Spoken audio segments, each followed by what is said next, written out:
So this is one of the young roosters. It has been defrosting, and we're gonna put it in here, and we're gonna have a rotisserie chicken tonight for dinner.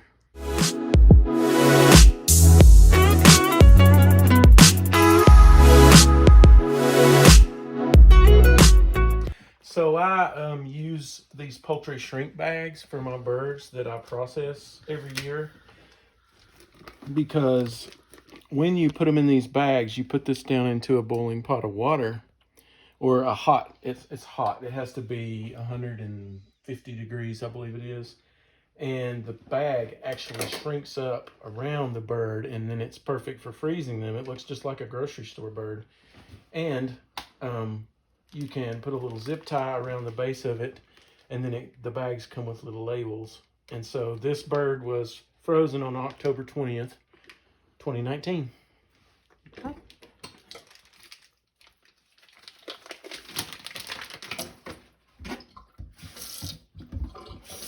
So once I pull the bird out, I give him the once over, make sure there's no pin feathers or anything left from last year. Run cold water over him, wash him down really good, and get him ready to go into the pressure cooker.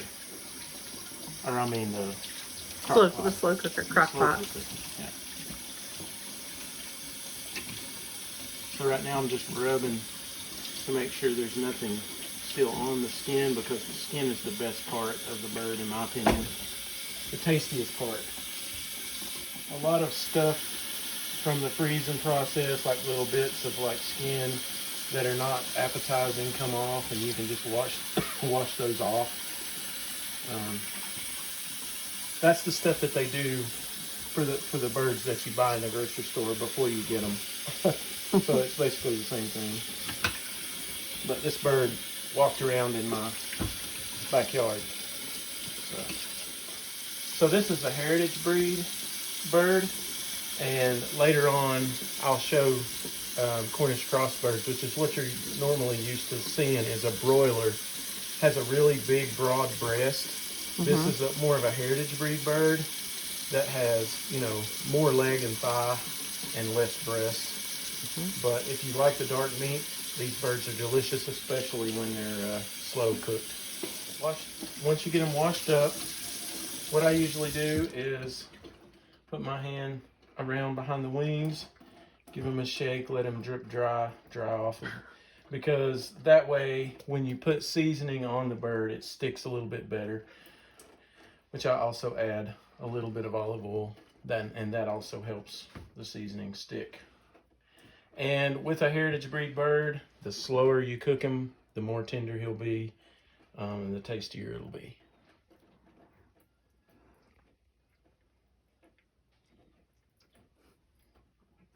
He looks like a marionette. So once I get him somewhat dry, it doesn't have to be perfectly dry, but just not not dripping as much, then I take him and I put him into the slow cooker on his back. It's important that when you put the bird in the slow cooker that you make sure that the lid, that the legs of the bird isn't pushing up against the lid. So you put the lid on and make sure that it's sitting tight, because otherwise, as the bird cooks, the meat will constrict and it will draw up and it will push that lid open, and you'll lose all your heat and your bird will dry out. So that's important. So I need to get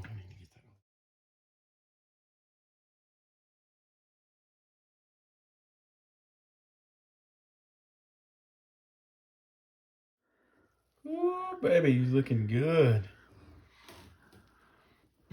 Smelling good too. Can't wait. Oh, this whole house smells so good. So here is our finished product. As you can see, perfectly cooked, and the skin should be nice and crispy. I wish you had smell-o-vision, because you would smell how delicious this smells. It's going to be awesome. Rotisserie chicken in a crock pot. Yummy. And you cutting it up? I'm gonna pull out a leg quarter. Try here.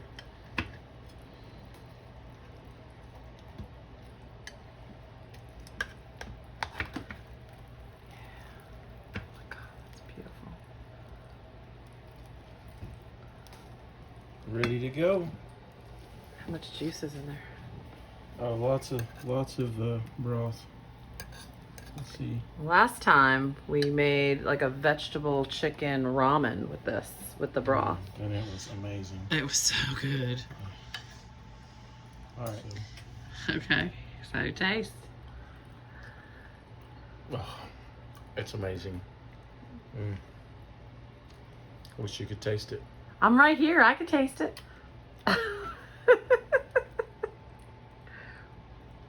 You want skin? Whatever you give me, I'll eat. It's delicious. I'll get a little bit of breast meat. It's hot. Yeah.